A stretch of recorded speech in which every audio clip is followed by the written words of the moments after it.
If you wanna score 90 above, simply open any browser you have, search businessvidya.co.in। जैसे ही हमारी website खुल जाएगी, यहाँ ब्लॉग सेक्शन में जाकर आप अपनी क्लास सिलेक्ट कीजिए जिस भी क्लास में आप हैं। फिर यहाँ आप देखेंगे कि हमने सारे सब्जेक्ट्स के वीडियोस साथ ही साथ नोट्स भी यहाँ पे डाल के रखे हैं। कोडाई सेक्शन में जाकर आप हमारी कोई भी सब्जेक्ट की फ्री एनसीईआरटी बुक डाउनलोड कर सकते हैं। साथ ही साथ हमारी कोई भी प्रीमियम या प्रीमियम प्लस ई बुक आप यहाँ से ले सकते हैं। यहाँ पे आप देख सकते हैं, यहाँ पे उन्होंने लाइव सपोर्ट का ऑप्शन रखा है। यहाँ से आप हमसे कोई भी डाउट पूछ के हमसे लाइव चैट कर सकते हैं। हाय फ्रेंड्स, मेरा नाम है कुणाल। आज हम एक नया चैप्टर पढ़ेंगे जिसका नाम है excess demand and deficit demand. So guys, ये वाला जो चैप्टर है बहुत ही सरल है और बहुत ही छोटा है। लेकिन गाइस, मैं आपको एक सजेशन दूं कि ये वाली लेक्चर जो बैंकिंग की है, ये होपफुली आपने अगर नहीं पढ़ा होगा तो पढ़ लीजिए। किस तरीके से आपको ये लेक्चर मिलेगी, तो ऊपर आई बटन में क्लिक कीजिए, वहाँ पे आपको वीडियो मिलेगी और इस वीडियो में हमने आपको बहुत सारी इंपॉर्टेंट इन्फॉर्मेशन बताई है जो आपको इस चैप्टर में बहुत ज़्यादा काम आएगी।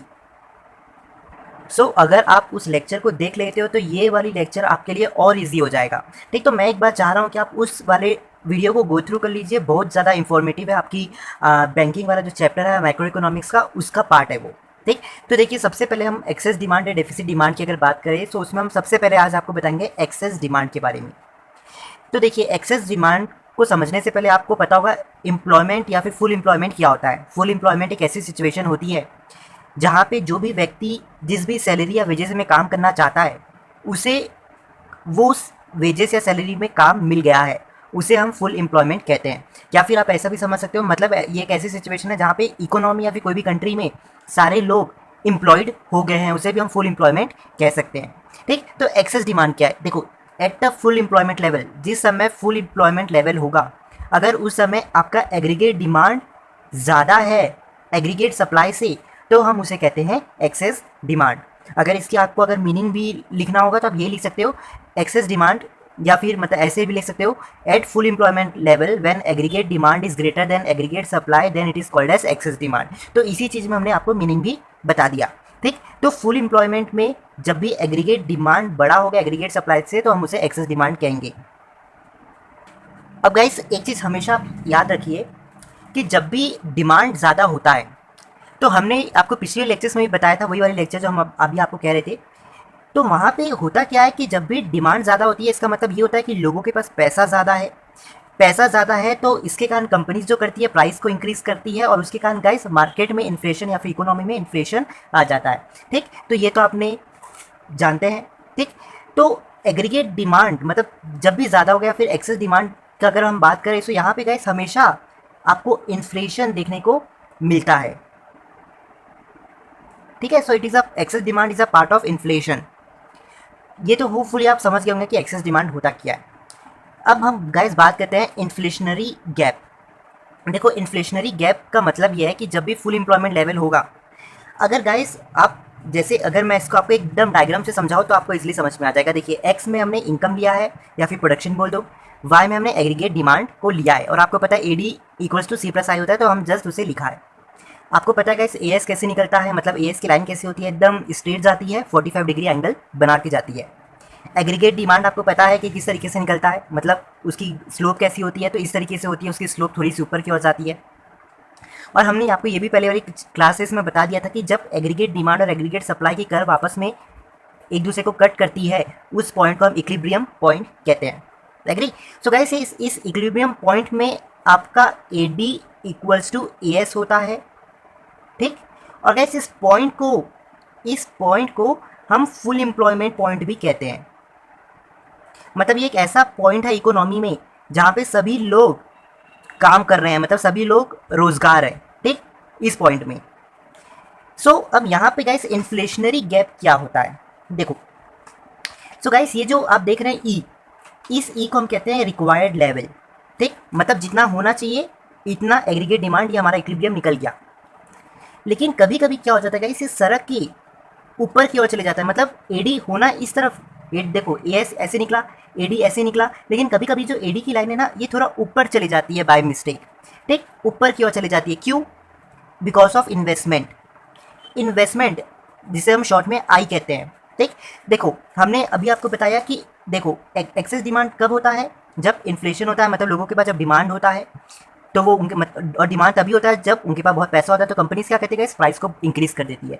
अब एक चीज़ बड़ी ध्यान से सोचो गैस, लोगों के पास पैसा है तो गैस हर वो व्यक्ति जिसके पास बहुत ज़्यादा पैसा होता है ना, वो हर पैसे को इन्वेस्ट कर देता है। मतलब डिमांड बढ़ने का मतलब है वो हर पैसे को इन्वेस्टमेंट कर देता है। उसका मतलब उससे कार खरीदेगा, उससे एसी खरीदेगा, ठीक, कहीं कहीं घूमने जाएगा, फिरने जाएगा, तो उस पूरे पैसे को खर्चा कर देता है। मतलब उसकी कोई भी गुड्स एंड सर्विसेज की डिमांड इंक्रीज कर देता है, क्योंकि तो इसको हम कहते हैं कि इन्वेस्टमेंट बढ़ा देते हैं लोग। ठीक, जब भी इन्फ्लेशन होता है या एक्सेस डिमांड होता है तो उस समय लोगों के पास पैसा बहुत होता है, तो इन्वेस्टमेंट बहुत ज़्यादा बढ़ा देते हैं गुड्स एंड सर्विसेज की।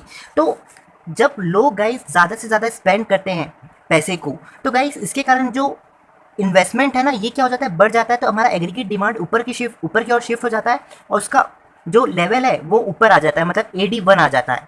देखो इक्विलिब्रियम होना ये चाहिए, लेकिन बाय मिस्टेक लोगों के कारण हमारा जो एग्रीगेट डिमांड है ये ऊपर की ओर आ जाता है। So guys AD equals to C+I होता है।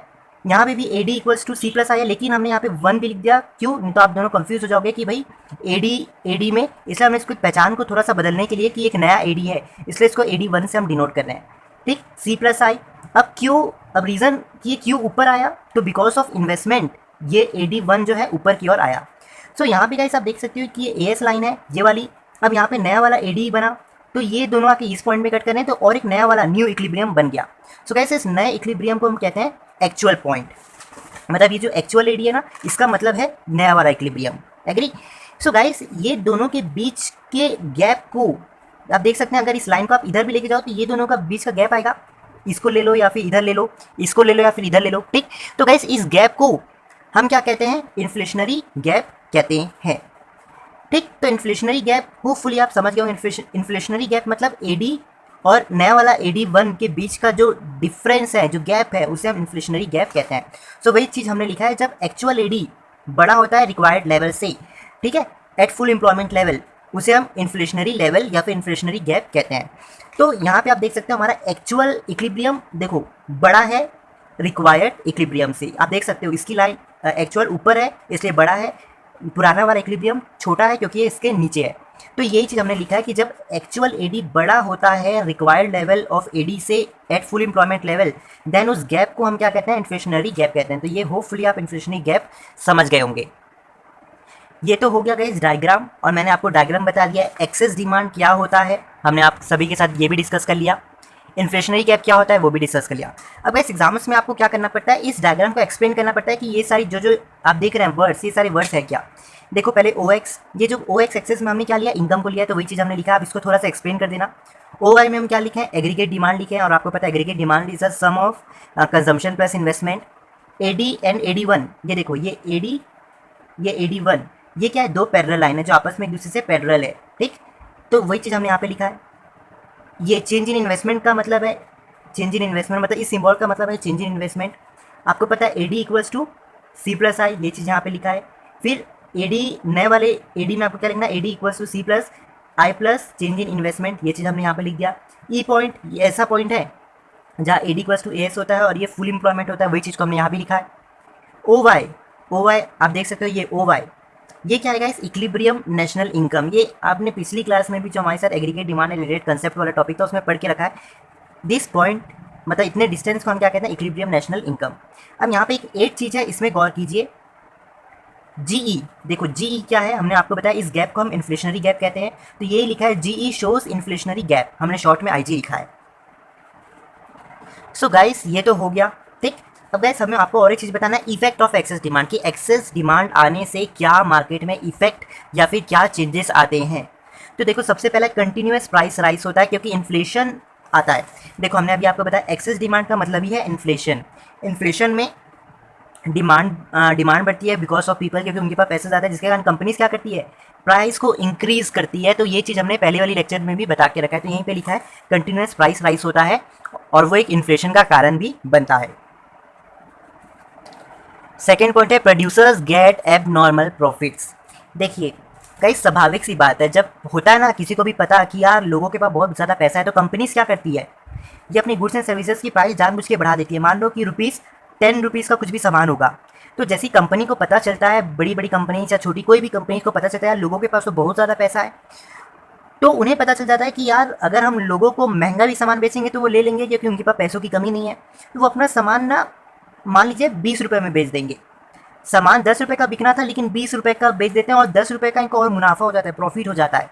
सो गाइस इसे हम कहते हैं एबनॉर्मल प्रॉफिट्स। तो कंपनीज कभी कभी क्या कर लेती है, एबनॉर्मल प्रॉफिट्स अर्न कर लेती है। वही चीज़ हमने लिखा है, producers gets abnormal profits. Consumers are losers, इसका मतलब क्या है, बुरा मत मानिए लेकिन ये आपकी बुक का ही पॉइंट है। कंज्यूमर आर लूजर्स, इसका मतलब क्या है, देखो प्राइस जैसी बढ़ती है परचेसिंग पावर कम होने लगती है। हाँ गाइस सब स्वाभाविक सी बात है। देखो होता क्या है इकोनॉमी में, ये लेक्चर आप देखे होंगे। सो जैसे डिमांड बढ़ती है, लोगों के पास पैसा ज़्यादा होता है, तो कंपनीज भी अपनी प्राइस को बढ़ाना चालू कर देती है। तो एक पॉइंट आके कंज्यूमर्स को लगता है अरे यार अब तो सामान बहुत महंगे हो रहे हैं, ठीक, तो वो इस चीज़ को सोच के क्या कर देते हैं, अब ज़्यादा सामान खरीदते नहीं है। ठीक है, तो यही मतलब है कंज्यूमर आर लूजर्स। तो मैं एक बार रिकमेंड ही करूँगा आपको कि ये लेक्चर देख लो माय डियर फ्रेंड्स, बहुत ज़्यादा बेनिफिशियल होगा। ठीक, real wages decreases due to increase in price. देखो इसका मतलब क्या है, देखो ये थोड़ा सा कॉम्प्लिकेटेड है, ठीक, लेकिन समझने की कोशिश ज़रूर करना। देखो जब प्राइस बढ़ता है, कोई भी कंपनी से प्राइस बढ़ाती है, मान लो कि ये ₹5 का मैंने ये वाला पेन बनाया, ठीक, तो ये क्या हो गई, ₹5 कॉस्ट हो गई, मतलब कॉस्ट ऑफ प्रोडक्शन। ये COP आप देख रहे हैं, इसका मतलब है कॉस्ट ऑफ प्रोडक्शन। तो इस ₹5 का मैंने क्या किया, सामान बनाया, इसे मैंने मार्केट में ₹10 का बेच दिया, तो ये क्या हो गई, प्राइस हो गई। कॉस्ट और प्राइस में बहुत बड़ा अंतर है। प्राइस, कॉस्ट मतलब ऐसी मनी जिसमें आपका सामान बना है, प्राइस मतलब उस प्राइस में आप सामान बेचने के रेडी हो मार्केट में। सो कॉस्ट ऑफ प्रोडक्शन यहाँ पे क्या है, देखो कॉस्ट ऑफ प्रोडक्शन गाइस, इस पेन को बनाने के लिए आपको कॉस्ट ऑफ प्रोडक्शन की हेल्प लेनी पड़ती है। आपको पता है कि कॉस्ट ऑफ प्रोडक्शन में क्या आता है, लैंड, लेबर, कैपिटल, एंटरप्रेन्योर्स, ये सारे ऐसे व्यक्ति हैं जो कॉस्ट ऑफ प्रोडक्शन में के अंदर आते हैं और इनकी ही वजह से हमारे कोई भी सामान बनते हैं। सो गाइस जो हमारे कॉस्ट ऑफ प्रोडक्शन है वो हमसे खर्चा लेते हैं कि कुछ भी चीज़ को बनाने का, ठीक। तो ये जो ₹5 है ये हमें क्या करना है, कॉस्ट ऑफ प्रोडक्शन को देना है, क्योंकि इन्होंने हमारे लिए सामान बनाया और फिर इस सामान को मार्केट में बेच के कंपनी क्या कर लेती है, मुनाफा कमा लेती है, प्रॉफिट कमा लेती है। सो गाइस होता क्या है, देखो जब ₹5 का पेन था, ₹10 में आपने बेचा, तो कितने का मुनाफा हुआ, ₹5 का मुनाफा हुआ, है ना।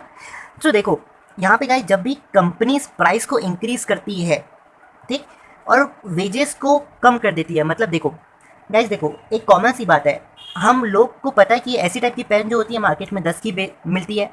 अगर मान लो कि ऐसी वाली पेन अगर मान लो मार्केट में ₹15 की बिकेगी, तो जो भी बंदा देने वाला होगा आपको उस पर डाउट जाएगा, अरे यार ये तो साला ₹10 की पेन होती है।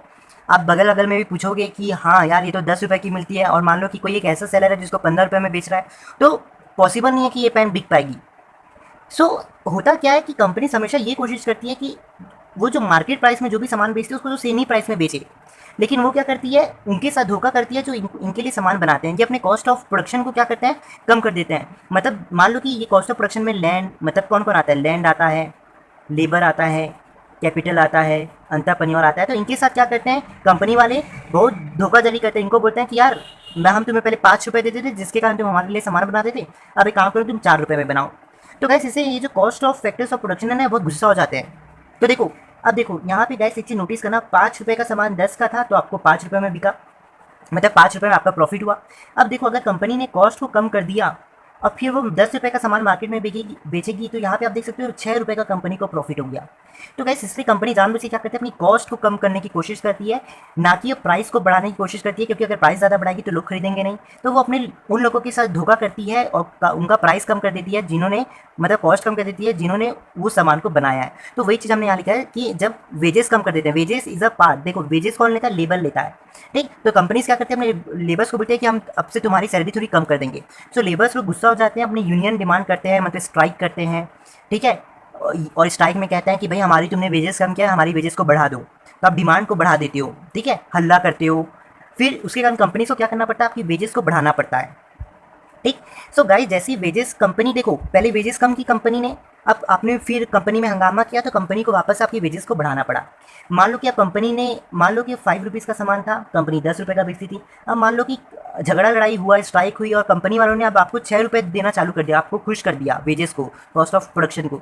तो ₹6 का सामान अगर कंपनी ₹10 में बेचेगी तो उनको सिर्फ ₹4 का प्रॉफिट होगा, है ना। लेकिन पहले तो भाई इसी चीज़ को बेचती थी तो ₹5 का होता था, अब तो ₹4 का हो रहा है। तो अब कंपनी क्या करती है, अब उनको पता है कि यार देखो वेजेस अपने कॉस्ट ऑफ प्रोडक्शन का तो हम कॉस्ट को कम नहीं कर सकते क्योंकि वो हंगामा कर देते हैं, तो आपको अल्टीमेटली क्या करना पड़ता है, अपनी प्राइस को बढ़ाना पड़ता है। मतलब मान लो आपने 5 का सामान 10 रुपये में बेचा, अब कंपनीज क्या करती है, कॉस्ट ऑफ प्रोडक्शन तो वही रखती है, लेकिन अब अपनी प्राइस को क्या कर देती है, वो बढ़ा देती है, लोगों को महंगे में बेचती है।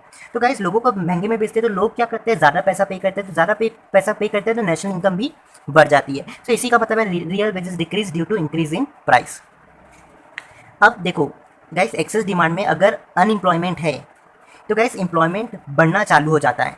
क्यों? देखो कॉमन सेंस ही बात है, लोगों के पास पैसा ज़्यादा है ना, लोग ज़्यादा गुड्स एंड सर्विसेज खरीदेंगे क्योंकि लोगों के पास पैसा ज़्यादा है, आपके पास पैसा ज़्यादा होगा, आप ज़्यादा खर्चा करोगे। ठीक, तो कंपनीज भी देखती है क्या लोग के पास पैसा ज़्यादा है तो ज़्यादा सामान खरीदेंगे, तो वो क्या करते हैं, ज़्यादा प्रोडक्शन करना चालू करते हैं। अगर ज़्यादा प्रोडक्शन करने के लिए आपको एम्प्लॉयमेंट, लोगों को भी काम में रखना पड़ेगा। तो जब भी एक्सेस डिमांड होता है और कोई भी कंट्री में जब अनएम्प्लॉयमेंट होती है तो उस कंट्री में एम्प्लॉयमेंट बढ़ना चालू हो जाती है। जैसे अगर मान लो कि एक्सेस डिमांड का समय है और इंडिया में अनएम्प्लॉयमेंट है तो इंडिया में एम्प्लॉयमेंट भी बढ़ना चालू हो जाएगी, चेंज नहीं होगी या फिर बढ़ जाएगी। ठीक, लेकिन कम नहीं होगा एम्प्लॉयमेंट, बेरोजगारी नहीं होगी, भले एम्प्लॉयमेंट बढ़ेगा या फिर कांस्टेंट रहेगा लेकिन कम तो नहीं होगा। अगर एक्सेस डिमांड का समय है और वहाँ पे फुल एम्प्लॉयमेंट है तो गैस वहाँ पे प्रोडक्शन बंद हो जाएगा। जैसे मान लो कि अमेरिका जैसे डेवलप्ड कंट्रीज है जहाँ पे ऑलमोस्ट सभी लोग क्या है, एम्प्लॉयड है, सो वहाँ पे गाइस फुल एम्प्लॉयमेंट का केस हमेशा आ जाता है, लगभग आ ही जाता है। तो एक्सेस डिमांड में अगर उनके पास फुल एम्प्लॉयमेंट का सिचुएशन आ जाता है तो वो प्रोडक्शन को क्या कर देते हैं, स्टॉप कर देते हैं। एक्सेस डिमांड के कारण क्या होता है गाइस, अचानक से बूम पीरियड आ जाता है। बूम पीरियड मतलब अच्छा समय। ठीक है, स्टॉक मार्केट भी आपका तेज़ी में आ जाता है, मतलब अच्छा खासा ग्रोथ करना चालू हो जाता है, कंपनीज ग्रो करती है। तो एक तरीके से एक्सेस डिमांड में क्या होता है, lead to boom in trade cycle, मतलब इकोनॉमी बहुत अच्छी ग्रो कर रही होती है, इसका मतलब ये है। अब गाइस हम डेफिसिट डिमांड के बारे में पढ़ते हैं, बहुत इजी है। देखो गाइस डेफिसिट डिमांड पूरा ऑपोजिट है एक्सेस डिमांड का। अगर यहाँ पे देखो एडी अगर यहाँ पे बड़ा है तो यहाँ पे एडी छोटा होगा। ठीक है, तो एक्सेस डिमांड का पूरा उल्टा है आपका डेफिसिट डिमांड। तो अगर फुल एम्प्लॉयमेंट लेवल में अगर आपका एग्रीगेट डिमांड छोटा है और एग्रीगेट सप्लाई बड़ा है then it will be considered as your deficit demand. तो आप अगर मीनिंग लिखना चाहो तो at full employment level when aggregate demand is smaller than aggregate supply then that is called as deficit demand. आप meaning भी इससे ही लिख सकते हो। डिफ्लेशनरी गैप क्या होता है, एट फुल एम्प्लॉयमेंट लेवल अगर आपका एक्चुअल एडी कम होता है रिक्वायर्ड लेवल से तो हम उसे डिफ्लेशनरी लेवल कहेंगे या डिफ्लेशनरी गैप कहेंगे। इसे हम डायग्राम से समझते हैं। देखो गाइस पहले वाले एग्जाम्पल में क्या हो रहा था, हमारा जो डायग्राम है ये एडी के ऊपर लाइन बन रही थी, लेकिन गाइस हमारे डेफिसिट डिमांड में क्या होता है, जो एग्रीगेट डिमांड है उसके नीचे लाइन बनती है। ठीक, तो देखो ये असली इक्विलिब्रियम पॉइंट है, होना यहाँ पे चाहिए, लेकिन गलती से क्या हो जाता है, लोग क्या कर रहे होते हैं, इन्वेस्टमेंट कम कर रहे होते हैं। देखो अब यहाँ पे ध्यान से देखो, इन्फ्लेशन में एक्सेस डिमांड होता है, डिफ्लेशन में गाइस डेफिसिट डिमांड होता है। मतलब यहाँ पे क्या होता है, लोगों के पास पैसे बहुत कम होते हैं तो ज़्यादा खर्चा नहीं करते, मतलब ज़्यादा इन्वेस्टमेंट भी नहीं करते, जिसके कारण कंपनीज क्या करती है, अपने प्राइस को कम रखती है ना। तो यही चीज़ है। देखो यहाँ पे एग्रीगेट डिमांड होना यहाँ चाहिए, लेकिन लोगों के पास गाइस इस बार पैसा नहीं है, तो वो क्या करते हैं, इन्वेस्टमेंट कम करते हैं। तो इन्वेस्टमेंट कम होने के कारण हमारा एग्रीगेट डिमांड जो है नीचे की ओर आ जाता है। ठीक, तो यहाँ पे आ गया। तो गाइस यहाँ पे देखो एएस की लाइन है, ये एडी की लाइन है, यहाँ पे एक नया इक्विलिब्रियम पॉइंट बना। ठीक, तो यही अगर तो गाइस यहाँ पे वही लिखा है कि एक्चुअल एडी जब छोटा होगा, देखो एक्चुअल एडी ये वाला एक्चुअल एडी है तो ये एग्रीगेट डिमांड से छोटा है और रिक्वायर्ड वाला जो है बड़ा है। देखो इसके मुकाबले ये बड़ा है क्योंकि ये ऊपर है ना। तो गाइस यहाँ पे इन्फ्लेशनरी गैप क्या होता है, आपका एडी और एडी वन के बीच में ये जो गैप है, इस गैप तो गाइस हम क्या कहते हैं, डिफ्लेशनरी गैप कहते हैं। मतलब यहाँ देखो एडी वन ये है, एडी ये है, तो इसके दोनों के बीच का जो गैप है, this gap will be considered as your deflationary gap. ठीक है, जैसा पहले हमने पढ़ के रखा है, लेकिन यहाँ पे जस्ट ऑपोजिट है। पहले वाले डायग्राम में ऊपर था एक्सेस डिमांड में, डेफिसिट डिमांड में वो नीचे की ओर रहता है। ठीक, और बाकी पूरा सेम है। अब गाइस यहाँ पे एक चीज़ आप नोटिस कीजिए कि ठीक है, यहाँ पे जैसे हमने यहाँ पे एक्सप्लेनेशन दिया। ठीक, तो यहाँ गाइस डेफिसिट डिमांड में आपके लिए एक फ़ायदे की बात यह है कि गाइस सारा चीज़ जो भी एक्सप्लेनेशन है पूरा सेम लिखना है आपको, लेकिन सिर्फ पॉइंट 8 में आपको क्या करना है, कुछ चेंजेस करना है। देखो 1 से 7 हमने लिख दिया कि 1 से 7 जो एक्सप्लेनेशन है आपको पूरा सेम एस एक्सेस डिमांड, जो एक्सेस डिमांड के नीचे हमने डायग्राम के नीचे एक्सप्लेनेशन दिया था वो सेम पूरा लिखना है, लेकिन अंतर डिफरेंट कहाँ करना है, सिर्फ 8 पॉइंट में।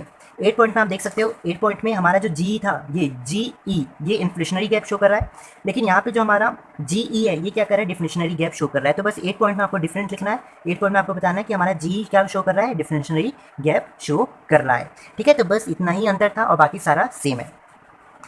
इसके भी इफेक्ट जान लेते हैं। देखो पूरा उसका ऑपोजिट है। देखो जैसे आपको पता है डेफिसिट डिमांड में क्या होता है, डिफ्लेशन होता है, और हमने आपको बताया वहाँ पे क्या होता है, लोगों के पास पैसा कम होता है, तो कंपनीज क्या करती है, अपनी प्राइस को कम रखती है। तो वही चीज़ हमने लिखा है कि कंटिन्यूस प्राइस फॉल और एक डिफ्लेशन का केस होता है। प्रोड्यूसर लॉस इंकर कर रहे होते हैं क्योंकि उन्हें पता है कि यार हम लोगों के पास पैसा नहीं है, अगर ज़्यादा हम प्राइस ज़्यादा महंगा सामान बेचेंगे लोग खरीदेंगे नहीं, वो लॉस में चले जाएंगे, तो सस्ता सामान मतलब सस्ते में सामान को बेचते हैं, ठीक है, तो उनको ज़्यादा प्रॉफिट नहीं हो पाता है, इसलिए प्रोड्यूसर इंकर लॉस। कंज्यूमर आर गेनर, मतलब प्राइस कम होती है तो गाइस इससे क्या हो जाता है, लोग थोड़ा ज़्यादा खरीदना चालू हो जाते हैं। नेशनल इनकम पहले वाले केस में कम हो रहा था, मतलब सॉरी पहले वाले केस में बढ़ रहा था, तो यहाँ पे नेशनल इनकम कम हो जाता है। अब डेफिसिट डिमांड में होता क्या है, जब अगर अनएम्प्लॉयमेंट होती है तो गैस वहाँ पे एम्प्लॉयमेंट का हो जाना लगता है कम हो जाना, मतलब बेरोजगारी बढ़ना चालू हो जाती है। क्यों ऐसा, देखो स्वाभाविक बात है गैस, कंपनीज प्राइस मतलब बहुत सस्ते में सामान बेचें, इनको प्रॉफिट कम होगा, तो प्रॉफिट कम होगा तो ये सोचते हैं कि यार हमारे यहाँ जो बंदे काम कर रहे हैं, लेबर या कोई भी, उनको हटा देते हैं कंपनी से, तो उनको हमें सैलरी या वेजेस नहीं देना पड़ेगा, तो हमारा खर्चा बच जाएगा। तो इस तरीके से वो अपने लोगों को निकाल देते हैं, जिसके कारण एम्प्लॉयमेंट कम हो जाती है, फिर अनएम्प्लॉयमेंट हो जाता है।